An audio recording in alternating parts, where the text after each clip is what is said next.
কুরবানির জন্য পটুয়াখালীর কুয়াকাটায় প্রস্তুত করা রয়েছে রাঙ্গাদুদু, কালাপাহাড় ও রাজা মানিক নামের ৩টি ষাঁড়। নামে যেমন আকর্ষণীয়, দেখতেও রয়েছে ভিন্নতা।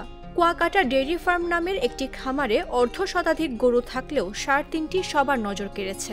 ষাঁড় ৩টি একসঙ্গে কিনলে রয়েছে চমক। ক্রেতাকে নিজ খরচে উমরা করার ঘোষণা দিয়েছেন খামারটির স্বত্বাধিকারী হাবিবুর রহমান মিজবা। এবছর কোরবানির জন্য ৩টি গরু প্রস্তুত আছে। এর ভিতরে রাঙ্গাদুদু এবং কালাপাহাড় হলো উল্লেখযোগ্য। তবে এই বড় দুইটা আমরা ফার্ম থেকেই বিক্রি করতে চাচ্ছি। আমরা কোনো বাজারে উঠাবো না, অর্থাৎ কোনো কোরবানির হাটে উঠাবো না। একদম ন্যাচারালি খাবার খাওয়ানো হয়। একজনে যদি একসঙ্গে ৩টা নিয়ে নেয়, সেক্ষেত্রে আমরা তাকে ওমরা করাবো এই ঘোষণা দিয়েছি আর কি, অফার হিসেবে। খামার কর্তৃপক্ষের সঙ্গে কথা বলে জানা যায়, প্রথম দিকে শখের বসে শাহিওয়াল ও ফ্রিজিয়ান জাতের দুটি গাভী কিনে খামার শুরু করেন হাবিবুর রহমান। এখন তার খামারে রয়েছে অর্ধশতাধিক গরু। এগুলোর মধ্যে অল্প কিছু দেশীয় জাতের পশু হলেও বেশিরভাগই শাহিওয়াল ও ফ্রিজিয়ান জাতের ষাঁড়। তবে কুরবানি উপলক্ষে বিশেষভাবে ৩টি ষাঁড় প্রস্তুত করেছেন হাবিবুর রহমান। ২০ মনের রাঙ্গাদুদুর নাম হাঁকানো হচ্ছে ১৬ লাখ টাকা। রাঙ্গাদুদুর চেয়েও বেশি ওজন নিয়ে প্রস্তুত কালাপাহাড়, যার নাম হাঁকানো হয়েছে ১৭ লাখ।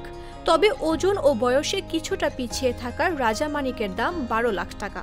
কুয়াকাটা ডেইরি ফার্ম দেখতে দেশের বিভিন্ন অঞ্চল থেকে টুরিস্টরা আসে, এই ফার্ম পরিদর্শন করে, অনেকে ছবি তুলে যে ফার্মে কুয়াকাটায় এত বড় গরু আছে দেখে অনেকে আশ্চর্য হয়। দানাদার খাবার দিই সকালবেলা, 8:30টার দিকে আবার আপনার সাইলেজ খাবার দিই। খামারটির স্বত্বাধিকারী হাবিবুর রহমান মিজবা বলেন, আমি দেশ জুড়ে ইসলামের দাওয়াত দিয়ে বেড়াই। ওয়াজ নসিহতের পাশাপাশি খামার, কৃষিকাজ করা এগুলো আমার শখ। তবে শখ থেকে এখন এটা পেশায় পরিণত হয়ে গেছে। ৪ থেকে ৫ বছরের লম্বা একটা পরিশ্রমের পরে আমরা এবছর শাহিওয়াল ও ফ্রিজিয়ান জাতের ৩টি ষাঁড় প্রস্তুত করেছি।